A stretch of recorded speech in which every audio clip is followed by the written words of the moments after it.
নমস্কার বন্ধুরা, মিমিস কিচেনে আপনাদেরকে আরেকবার স্বাগত জানাই। আজ আমি আপনাদেরকে কাঁচা আমের কাটলেট বানিয়ে দেখাবো। এখানে দেখুন, প্রথমে আমি একটা ফ্রাই প্যান বসিয়ে দিয়েছি।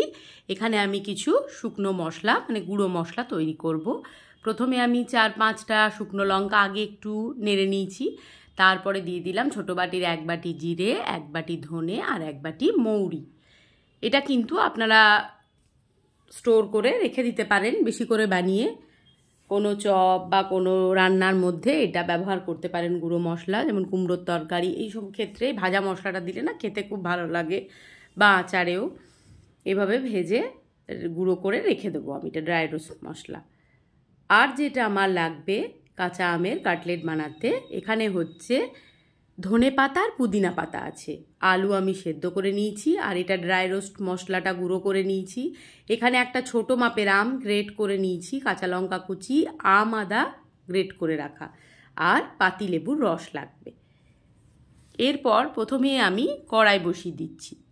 এখানে আমি 5টা মাঝারি মাপের আলু নিয়েছি, তার মাপেই ইনগ্রেডিয়েন্টসগুলো আমি নিয়েছি। এবার আমি কড়াইয়ের মধ্যে সর্ষের তেল দিয়ে দিয়েছি। এরপর প্রথমে গ্রেট করে রাখা আমটা আমি ওর মধ্যে দিয়ে দিলাম। এই গরমে আম যখন এত ভালোভাবে পাওয়া যাচ্ছে, তখন এরকম একটা রেসিপি বানিয়ে খেয়ে দেখবেন, ভীষণ ভালো লাগে। প্রথমে গ্রেট করে রাখা আমটা আমি ভালো করে ওর মধ্যে একটু নাড়াচাড়া করে নিচ্ছি। এরপর আমি সেদ্ধ করে রাখা আলুটা ওর মধ্যে দিয়ে দেব।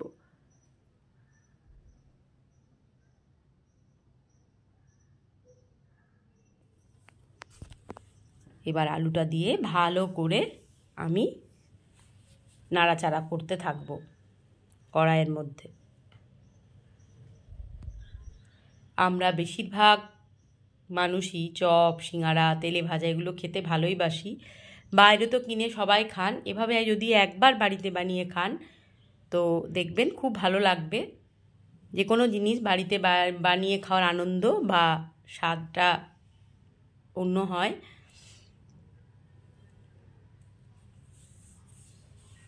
এরপর আমি দিয়ে দিচ্ছি ছোটো বাটির 1/2 বাটি মতন চিনি, আর দিয়ে দেবো এখানে কিন্তু ব্ল্যাক সল্ট বা বিট লবণ। এখানে কিন্তু বিট লবণেরই ব্যবহার হবে, যদি না থাকে কারোর কাছে তাহলে আপনারা সাদা নুন বা আমরা যেটা সল্ট খাই সেটাই দেবেন। এবার ভালো করে আবারও নাড়াচাড়া করছি। এরপর ধনে পাতা আর পুদিনা পাতা কুচিয়ে রেখেছি, সেটা আমি ওর মধ্যে দিয়ে দেব। ফ্রেশ মিন্টের গন্ধ, ফ্রেশ ধনে পাতার গন্ধ এই চপের বা কাটলেটের স্বাদটাকে আরও ভীষণভাবে বাড়িয়ে দিচ্ছে, বা দিয়েছিল আর কি। এটা তো আমার খাওয়া হয়ে গেছে বানিয়ে। ভীষণ টেস্টি হয়েছিল খেতে কাঁচা আমের কাটলেটটা। এরপর আমি যেটা দেব, এটা হচ্ছে আম আদা কুচি আর কুচিয়ে রাখা লঙ্কা। ঝাল যে যার স্বাদ অনুযায়ী দেবেন। এরপর আবারও আমি খুন্তি দিয়ে বেশ খানিকক্ষণ ধরে এটা কড়াইয়ের মধ্যে নাড়তে থাকবো।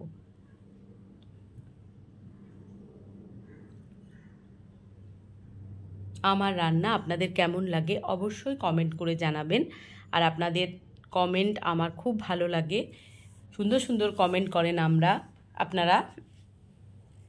এরপর দিয়ে দিলাম লেবুর রস। এরপর দিয়ে দিচ্ছি গুঁড়িয়ে রাখা ভাজা মশলাটা।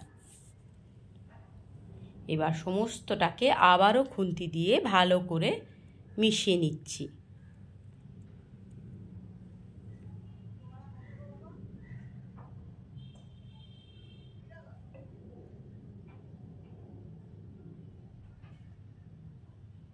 অনেক বন্ধুই আছে নোটিফিকেশান পেয়ে সাথে সাথে ফুল ওয়াচ করে ভিডিও, খুব ভালো লাগে তাদের কমেন্ট পড়তে, ভীষণই ভালো লাগে আমার। মশলাটা প্রায় আমার তৈরি হয়ে গেছে। এবার আমি দেখুন কিভাবে কাটলেটের আকারে আমি শেপটা দিচ্ছি সেটা একটু আপনাদের সাথে শেয়ার করে নিচ্ছি। জানি আপনারা আমার থেকেও ভালো করতে পারেন, কিন্তু তবুও আমি জাস্ট একটু দেখিয়ে দিচ্ছি। এইভাবে আমি কাটলেটের আকারে পুরো পুরটাকে বানিয়ে নিয়েছি। এবার আমি একটা বাটি নিয়েছি, বাটির মধ্যে নিয়ে নেব ময়দা আর নেব কর্নফ্লাওয়ার। এর একটা মিশ্রণ আমি করে নেব।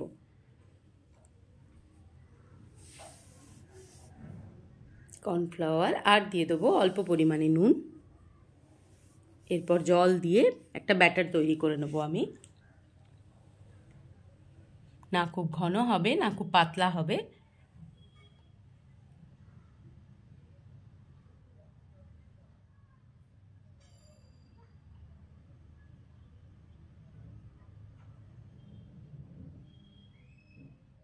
এইভাবে একটু করে জল দিয়ে আমি ব্যাটারটাকে তৈরি করে নিচ্ছি।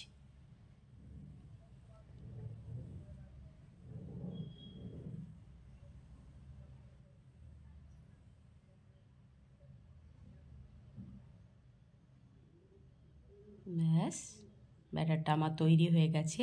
আর যেটা লাগবে সেটা হচ্ছে বিস্কুটের গুঁড়ো বা ব্রেড ক্রাম্বস। ওই দেখুন, আমি প্রথমে এটাকে সাদা ময়দা আর অ্যারারুটের মধ্যে চুবিয়ে, মানে কর্নফ্লাওয়ারের মধ্যে চোবালাম, তারপরে আবারও এক কোটিং করে আবারও চুবিয়ে দিলাম, ফের আবারও এক কোট আমি ব্রেড ক্রাম্বসের মধ্যে মাখিয়ে নিচ্ছি। এইভাবে পুরো প্রসেসটা করব। আর একটাও দেখিয়ে দিচ্ছি। প্রথমে একবার, তারপরে আর একবার ব্রেড ক্রাম্বসের মধ্যে মাখিয়ে নিলাম, ফের আবারও একবার ব্যাটারটার মধ্যে আমি দিয়ে আবারও ব্রেড ক্রাম্বসের মধ্যে দিয়ে দিচ্ছি। এইভাবে সমস্ত চপের আকারে আমি এগুলোকে বানিয়ে নেব, মানে কাটলেটের আকারে আর কি, এইভাবে করে নেব। দুটো দেখালাম। এবার তেল দিয়ে দিয়েছি কড়াইয়ে। তেলটা প্রায় গরম হয়ে গেলে আমি কাটলেটগুলো ভেজে নেব, আমের কাটলেটগুলো ভেজে নেব। তেল প্রায় গরম হয়ে এসছে। এরপর আমি এক এক করে এগুলো ফ্রাই করে নেব।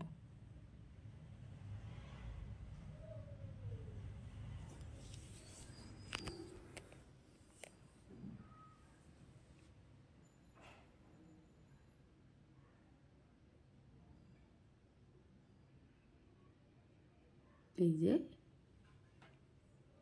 এইভাবে তেলের মধ্যে আমি দিয়ে দিলাম। এবার ভালো করে ভেজে নিয়ে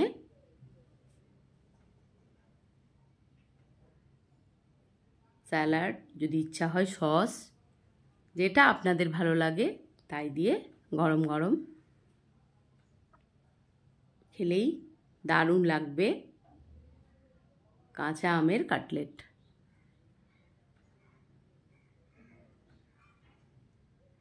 এক পিঠ ভাজা হলে আর এক পিঠ আমি উল্টে দেব।